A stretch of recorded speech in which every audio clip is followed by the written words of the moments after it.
Halo semuanya, sebelumnya perkenalkan nama saya Marcelo Galileo Simanjuntak.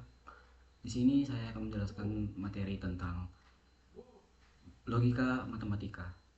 Apa sih logika matematika? Logika matematika merupakan cabang ilmu yang berperan penting dalam melatih cara berpikir yang benar, sistematis, dan konsisten.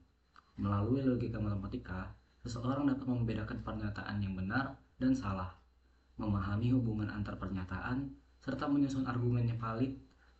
Selain itu, logika matematika juga menjadi dasar dasar dalam proses pembuktian suatu pernyataan matematika, penyusunan algoritma dalam ilmu komputer, hingga pengambilan keputusan dalam kehidupan sehari-hari.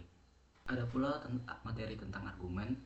Argumen adalah rangkaian pernyataan yang terdiri dari premis-premis atau alasan atau dasar yang digunakan untuk mendukung suatu kesimpulan. Dalam logika, argumen berfungsi untuk menilai apakah suatu kesimpulan benar-benar dapat dibutuhkan secara logis dari premis yang diberikan. Argumen terdiri dari premis pernyataan awal yang dianggap benar, kesimpulan hasil dari premis-premis tersebut. Ada pula contoh-contoh premis argumen, yaitu sebagai berikut. Contoh 1, premis 1, semua manusia pasti mati. Premis 2, Socrates adalah manusia. Kesimpulan, jadi Socrates pasti mati. Contoh kedua, premis 1, jika seorang rajin berolahraga, maka tubuhnya akan sehat. Premis kedua, Budi rajin berolahraga. Kesimpulan, jadi tubuh Budi sehat. Contoh yang ketiga, premis 1, semua siswa yang rajin belajar akan lulus ujian. Premis kedua, Andi adalah siswa yang rajin belajar. Kesimpulan, jadi Andi akan lulus ujian. Adapun validitas argumen. Validitas argumen adalah proses untuk menilai apakah suatu argumen disusun dengan logis, yaitu apakah kesimpulannya benar-benar mengikuti premis-premis yang diberikan. Dengan validasi, kita dapat memastikan bahwa suatu argumen tidak hanya meyakinkan, tetapi juga sahih secara logika sehingga dapat dipertanggungjawabkan. Di sini terdapat modus-modus validitas argumen. Ada 3, yaitu 1, ponens, kedua, tolens, ketiga, silogisme. Pertama kita akan bahas ponens.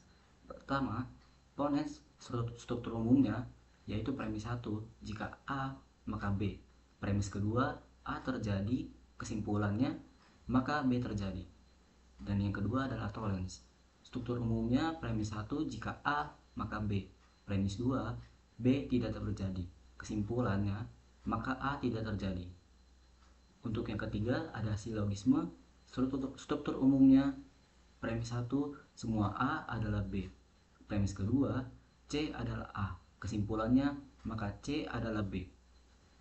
Di sini saya akan memberikan 3 contoh modus ponens, yaitu contoh pertama, premis 1, jika tanaman disiram setiap hari, maka tanaman akan tumbuh subur.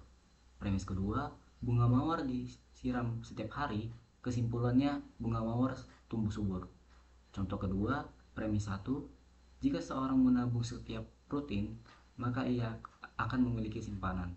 Premis kedua, Sinta menabung secara rutin, kesimpulannya adalah Sinta memiliki simpanan. Contoh ketiga, premis 1, jika sebuah benda dipanaskan, maka suhunya meningkat. Premis kedua, air sedang dipanaskan, kesimpulan suhu air adalah meningkat.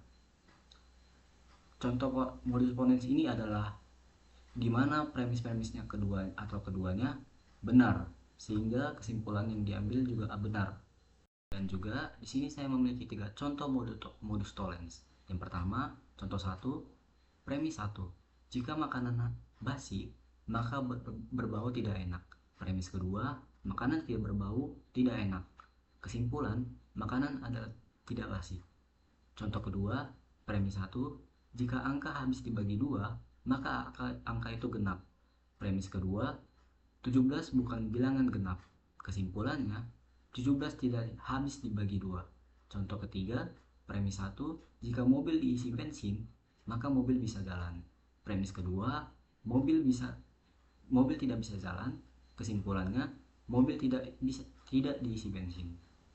Contoh modus tolens ini adalah di mana premis-premisnya atau keduanya benar, sehingga kesimpulan yang diambil juga benar. Adapun 3 contoh modus silogisme yang saya buat. Contoh pertama, premis 1, Jika seorang bekerja keras, maka ia akan mendapat penghasilan. Premis kedua, jika seorang mendapat penghasilan, maka ia bisa memenuhi kebutuhan hidup. Kesimpulan, jika seorang bekerja keras, maka ia bisa memenuhi kebutuhan hidup. Contoh kedua, premis 1, jika buku dibaca, maka pengetahuan bertambah.